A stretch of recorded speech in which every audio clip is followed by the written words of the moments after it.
Gente, então é o seguinte, a gente vai fazer esse programa hoje, até me proteger aqui com as minhas guias, porque é Halloween aqui, botar meu fio de conta aqui. Seguinte, a gente vai com...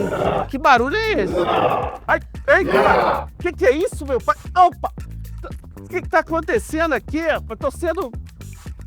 Tá? É arena no set. Salva o cinema. Tá bom, as forças sobrenaturais, antigos espíritos do mal estão incidindo aqui sobre a nossa gravação. É o seguinte, galera. A gente vai falar hoje sobre terror. Só que vai ser um papo centrado num dos mais importantes criadores desse gênero da contemporaneidade. Tá rolando a Mostra de São Paulo. A Mostra de São Paulo está na sua 49ª edição. Tem tanto filme, tem tanta produção. Eu até esqueci o número, tentei decorar.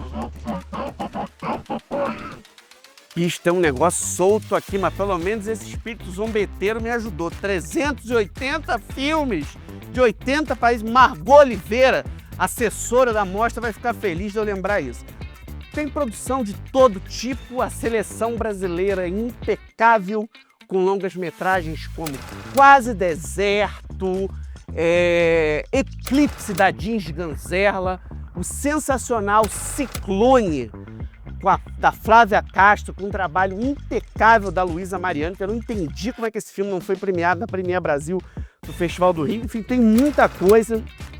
Lembrando que o festival está completamente sintonizado com potenciais concorrentes ao Oscar, títulos que ganharam prêmios nas grandes mostras, ou concorreram nas grandes mostras do mundo. A gente tem, por exemplo, Blue Moon e Nouvelle Vague, do Richard Linklater. O festival foi aberto pelo sensacional novo longa-metragem do Oliver Lax-Sihat. Tem No Other Choice, do Park Chan-wook, enfim, tem pérolas para todo lado. Mas entre essas pérolas está o Frankenstein, do Guillermo del Toro, que é uma das grandes apostas para o Oscar. E mais do que isso, é um redesenho da relação produtiva dos grandes streams do mundo com as vozes autorais do cinema. Ele é um Netflix original. A Netflix fez esse filme parar de pé, como fez o Pinóquio do próprio Del Toro. A gente está falando de um cineasta que tem um universo muito particular. E eu fiquei pensando se convocava para a contenda desta edição aqui outro filme do próprio Del Toro, mas eu acho que a gente precisa entender melhor o universo de Mary Shelley, autora do romance homônimo que apresentou o Dr. Victor Frankenstein para o mundo. Acho que vale a pena a gente rever aí um trechinho da adaptação lá da década de 30 da Universal, com Boris Karloff.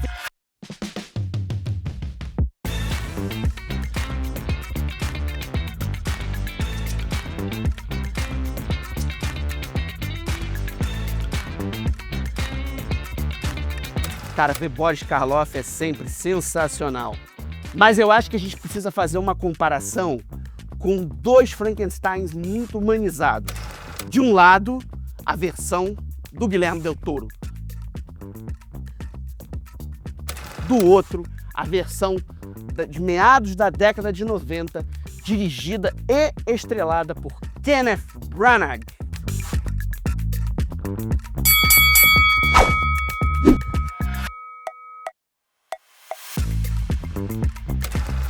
Quem ganha, antes de anunciar cada detalhe dos nossos contendores de hoje e fazer uma análise do cinema de terror, bom Halloween, é Dia das Bruxas, a gente tem que comemorar. E mais do que isso, falar para vocês que a mostra, mais do que um passatempo imperdível, é a prova de que o Brasil, neste momento, que tem muitas chances de ganhar um novo Oscar, no mínimo concorrer a ele com um agente secreto, está absolutamente sintonizado por grandes eventos competitivos do cinema mundial. A mostra, desde 1977, é responsável por trazer grandes estrelas internacionais para o Brasil. Trouxe Manuel de Oliveira, Abbas Kiarostami, Benício Del Toro, enfim, esse ano tem Charlie Kaufman, Rebecca Miller, enfim, é uma grande euforia cinéfila. Salve o cinema, roda a vinheta!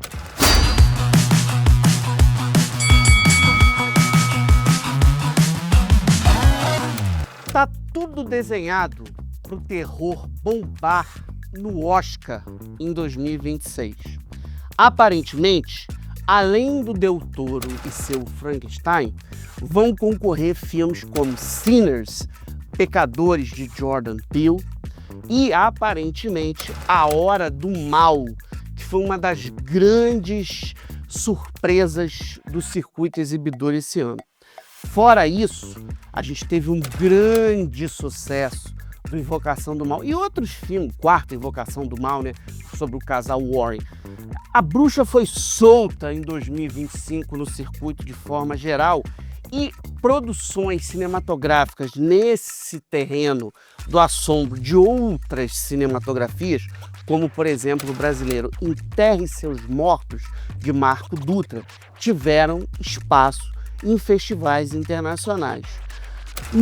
Diante disso, não há dúvida de que um festival tão antenado com o que há de mais verdadeiro no audiovisual do que a Mostra de São Paulo, ter reservado vários slots em sua programação para esse filão, inclusive da produção brasileira, com títulos como Virtuosas, de Cíntia Donite Bittar, lá de Santa Catarina, e um filme primoroso que fez a sua estreia no Festival do Rio, que é o Love Kills, de Luísa Schelling. Inclusive chegou a ganhar um prêmio pela sua excelência sonora, enfim, é um filme de vampiro baseado nas HQs de Danilo Beirute. Diante de todo esse lugar, o que eu acho que a gente tem que perceber é de que maneira cineastas que têm uma voz autoral extremamente bem definidas, como o Del Toro, aportam a sua identidade nessa massa de representações das trevas que está chamando a nossa atenção para uma série de desarranjos humanistas no planeta. Eu acho que além de todas as guerras que a gente está vivendo, tem pouca gente hoje chamando atenção para o conflito da Ucrânia, que já está se arrastando lá desde 2022. Falou-se muito do sofrimento palestino, mas esse sofrimento está aí firme e forte. Tudo isso é um assombro, tudo isso é um alarme, e a gente tem uma América nas mãos de Trump. Se cuidem. Olha, gente, eu descobri o Guilherme Del Toro de uma forma muito singular, que foi assistindo a Blade 2, isso antes do Hellboy dele chamar a atenção. Eu lembro de ter visto esse filme lá no Cine Palácio, que hoje é um super teatro, Riachuelo, no centro do Rio de Janeiro, aliás, um teatro belíssimo, e eu me lembro de sair completamente atônito da maneira como esse realizador de origem latino-americana soube interpretar o caçador de vampiros da Marvel. E ao longo do tempo, o que me chamou sempre a atenção é que por mais que houvesse sombras, trevas, o sobrenatural no mundo fantástico que ele conta, essa fantasia está sempre conectada com o que existe de trágico no humano. Eu confesso a vocês que eu esperava um filme de alto nível desse Frankenstein que está chegando à Netflix no dia 7. Ele vem de Veneza, absolutamente louvado pela crítica, enfim, mas saiu sem prêmios, o que me deixou um pouco suspeito, eu fiquei um pouco incomodado com isso. Principalmente pelo fato de Del Toro ter recebido o Leão de Ouro lá mesmo, em Veneza, em 2017, pela Forma da Água, que passou recentemente no Rio de Janeiro, num festival muito bacana, que é o Rio Fantastic, coordenado pelo crítico de cinema Mário Abad. Só que aí eu tive um encontro com Frankenstein como filme de encerramento do Festival de San Sebastián, no norte da Espanha. Aliás, a gente fez coberturas muito legais desse festival aqui no Arena, que vocês podem dar uma olhada em edições passadas. Olha, assim, se eu já tinha o Del Toro em alta conta, fiquei mais reverente ainda. Primeiro de tudo, ele faz um espetáculo absolutamente requintado visualmente. Ele conta com atuações primorosas em várias frentes, a se destacar Mia Goth, que virou uma espécie de diva de um terror contemporâneo. E o Jacob Elordi, que faz o próprio monstro de Frankenstein. Mas o que eu acho mais potente é que num festival como San Sebastián, que se discutiu maternidade em várias frentes, o Del Toro conseguiu fazer um vínculo com essa temática, uma vez que o motivo, ou um dos motivos que incendeiam a onipotência do Dr. Victor Frankenstein, interpretado aí pelo Oscar Isaac, é o fato da dor que ele sente pela morte da sua mãe. Essa mirada sobre a maternidade é uma contribuição inestimável que o Del Toro faz para as múltiplas incursões do audiovisual à obra de Mary Shelley.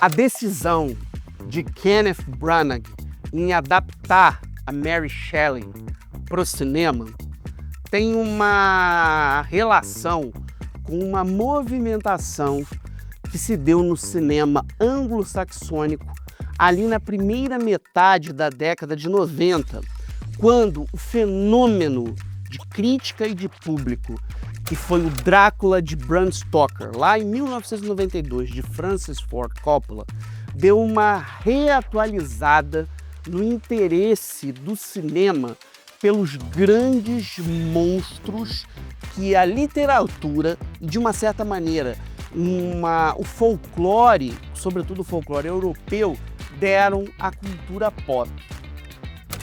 Naquela época, a gente tinha alguns exercícios de horror, gore acontecendo, principalmente um encontro tosquíssimo de Freddy Krueger contra o Jason de Sexta-feira 13, que eles vão parar no inferno.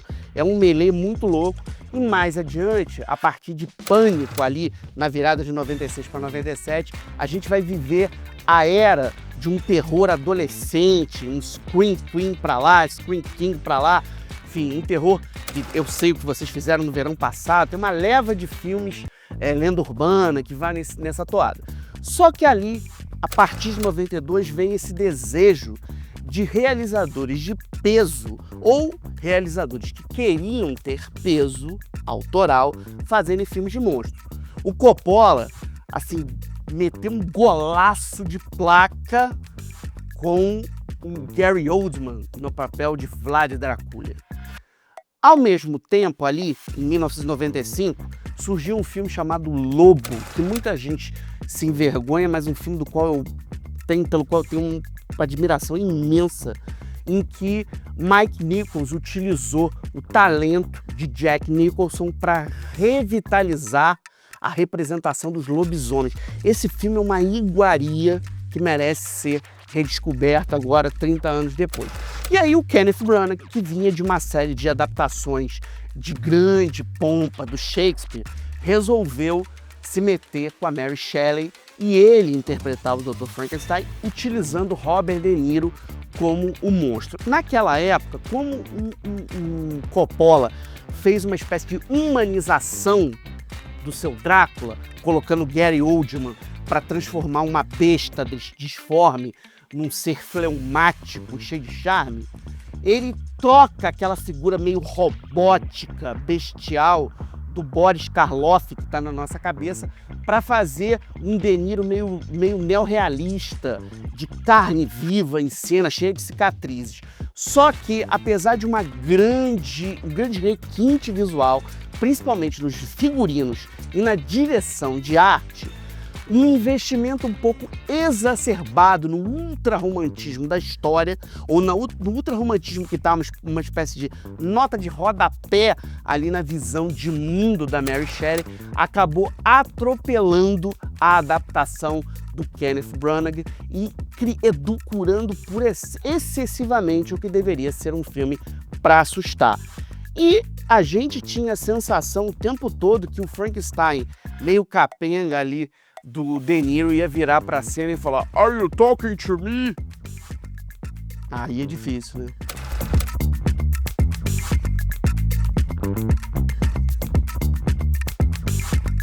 Você! Eu não sou o Zé do Caixão, mas eu entrevistei José Mojica Marins algumas vezes.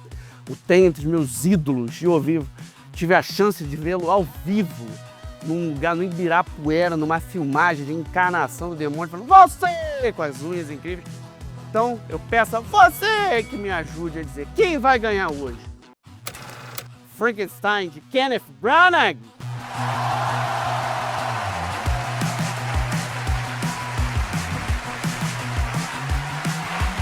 de Guilherme Del Toro.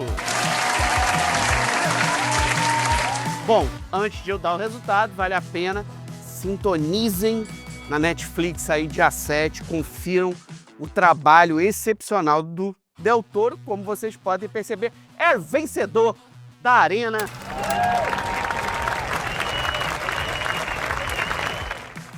Para vocês que estão aí em casa, acompanhando a gente aqui no Arena, aproveitem a chance desse encontro com Frankenstein de Guilherme Del Toro para dar uma revisada na obra dele, não apenas A Forma da Água, mas o Pinóquio Magistral, também é uma produção da Netflix, e correr atrás dos filmes que ele fez a partir do Hellboy, do Mike Mignola.